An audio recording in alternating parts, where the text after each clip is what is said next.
Assalamualaikum warahmatullahi wabarakatuh. Hamdan wa syukralillah wa salatu ala rasulillah amma ba'd.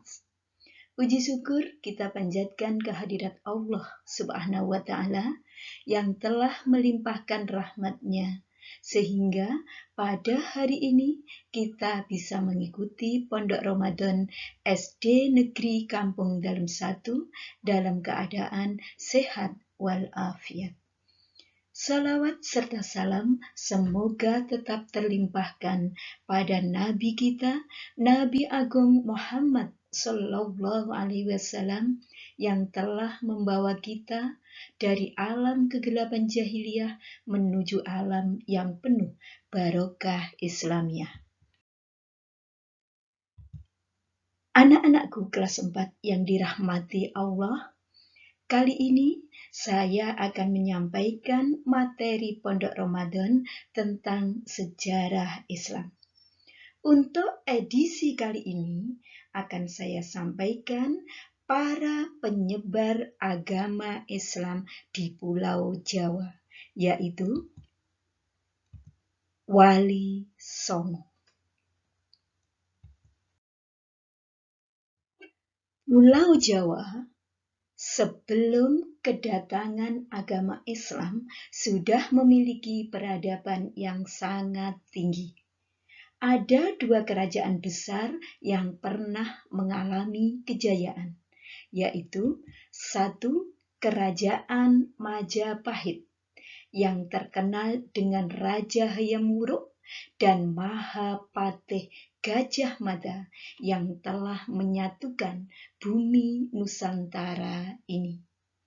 Sebelum kerajaan Majapahit, pernah jaya juga kerajaan Mataram yang terkenal dengan peninggalan bersejarahnya yang sangat dikagumi, yaitu Candi Borobudur yang dibangun oleh Raja Samaratungga.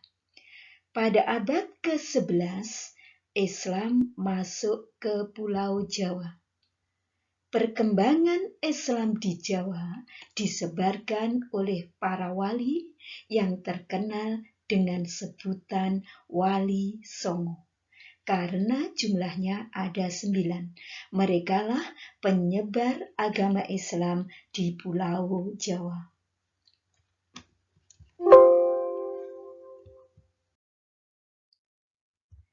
Sembilan wali tersebut tersebar di Jawa Timur, Jawa Tengah, dan Jawa Barat. Di antara 9 wali tersebut, 5 wali berdakwah di Jawa Timur, yaitu 1. Sunan Ampel, 2. Sunan Gresik, 3. Sunan Giri, 4. Sunan Bonang, dan yang kelima Sunan Derajat. 3 wali berdakwah di Jawa Tengah, yaitu Sunan Kalijaga, Sunan Kudus, dan Sunan Muria. Dan satu-satunya wali yang berdakwah di Jawa Barat adalah Sunan Gunung Jati. Akan saya ceritakan sejarahnya satu persatu. Yang pertama adalah Sunan Ampel. Sunan Ampel atau Raden Rahmat mulai dakwahnya dari sebuah pesantren yang didirikan di Ampel Dinto, yaitu daerah dekat kota Surabaya.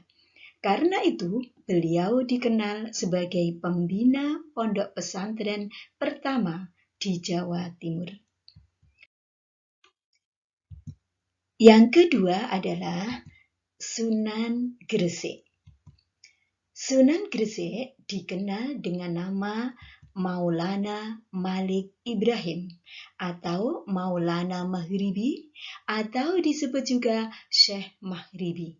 karena beliau berasal dari wilayah Maghribi atau Afrika Utara. Sunan Gresik lahir sekitar pertengahan abad ke-14. Beliau merupakan guru para wali. Sunan Gresik termasuk orang pertama yang masuk ke Pulau Jawa dan berasal dari keluarga Muslim yang taat. Yang ketiga adalah Sunan Derajat. Sunan Derajat dikenal sebagai seorang wali yang berjiwa sosial tinggi. Beliau banyak memberikan pertolongan kepada yatim piatu, fakir miskin, dan orang sakit. Sunan Derajat hidup saat zaman Kerajaan Majapahit runtuh, yaitu sekitar tahun 1478. Pada waktu itu, rakyat mengalami suasana yang krisis serta dalam keadaan prihatin.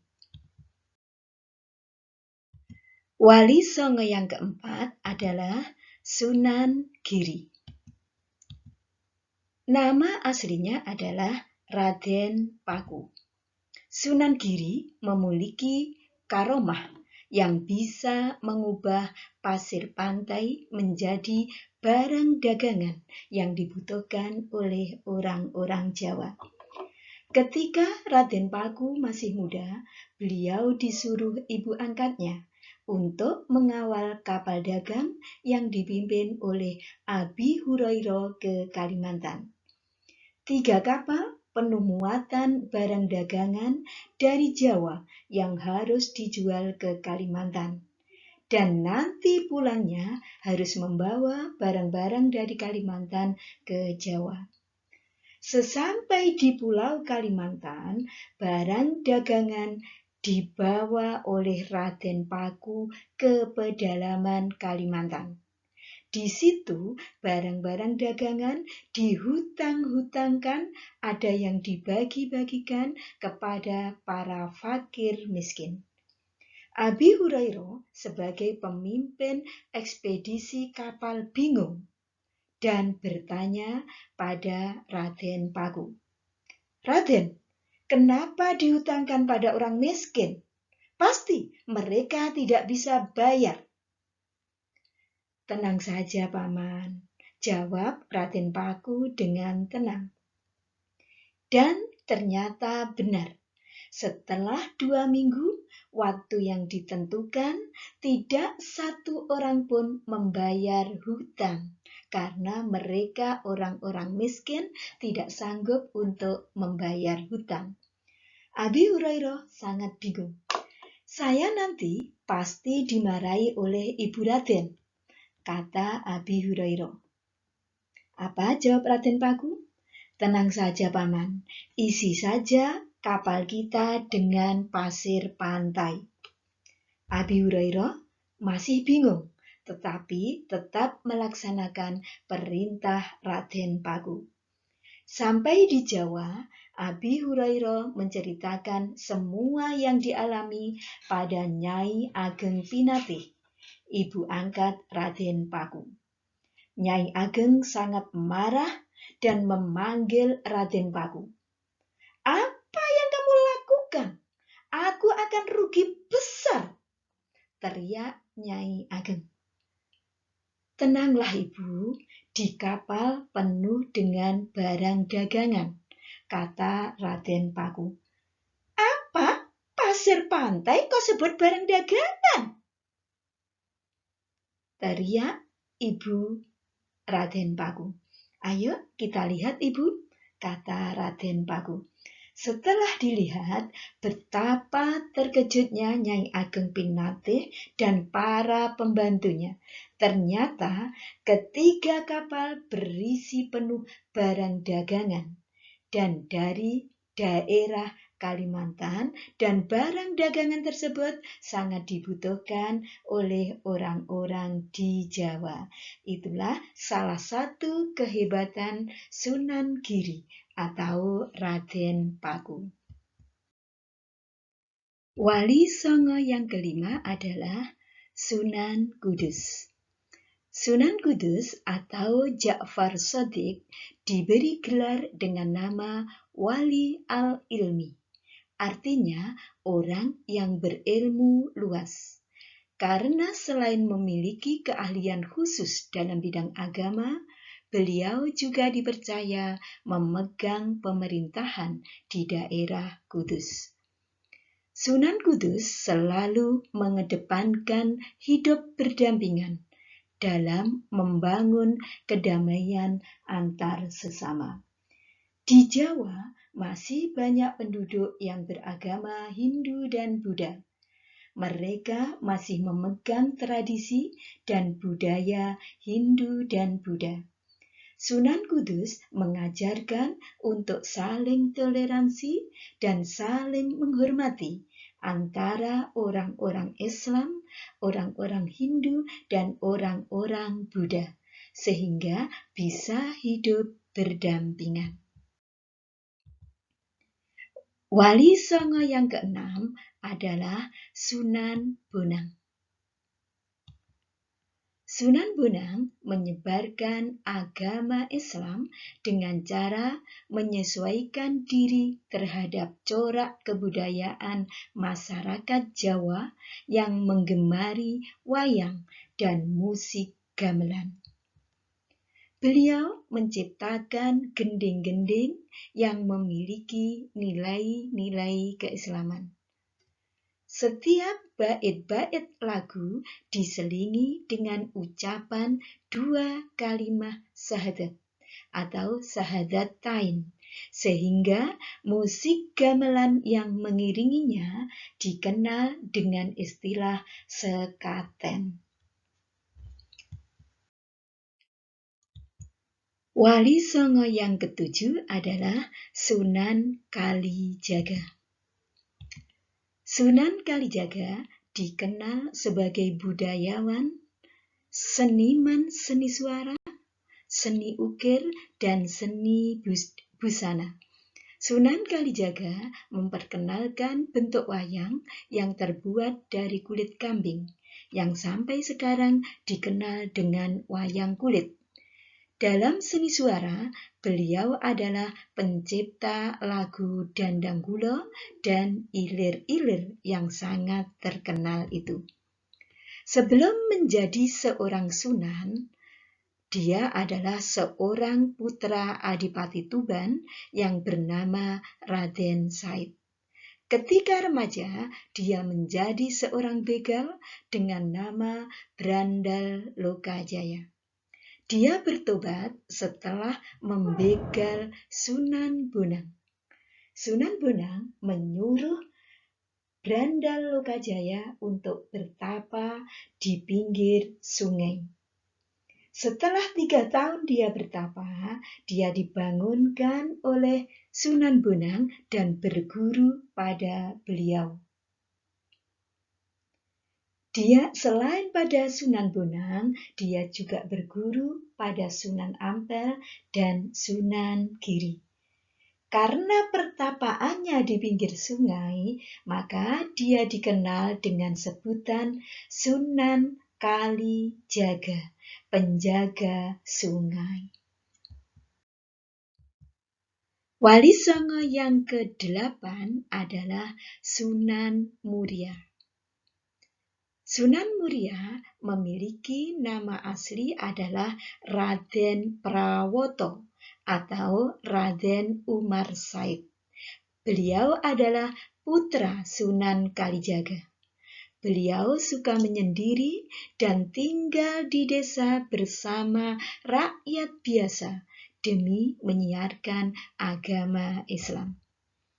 Sunan Muria suka bergaul dengan rakyat jelata sambil mengajarkan keterampilan bercocok tanam, berdagang, dan berkesenian. Beliau menetap di Gunung Muria yang terletak di pantai utara Jawa Tengah, dan dia merangkul tradisi dan budaya masyarakat setempat dan menyesuaikannya dengan ajaran Islam. Yang terakhir, Wali Songo yang ke-9 adalah Sunan Gunung Jati. Sunan Gunung Jati memiliki nama asli Syarif Hidayatullah, yang merupakan cucu dari Raja Pajajaran Prabu Siliwangi. Beliau menyebarkan agama Islam di Jawa Barat, khususnya di daerah Cirebon. Sunan Gunung Jati pernah melakukan penyerangan kepada Sunda Kelapa yang saat itu dikuasai oleh Portugis pada tahun 1527 di bawah pimpinan Fathahillah.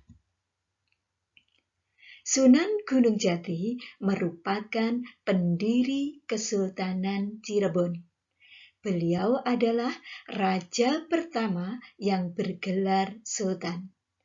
Beliau berdakwah dengan metode al-hikmah, yaitu berdakwah dengan bijaksana, populer, atraktif, dan sensasional.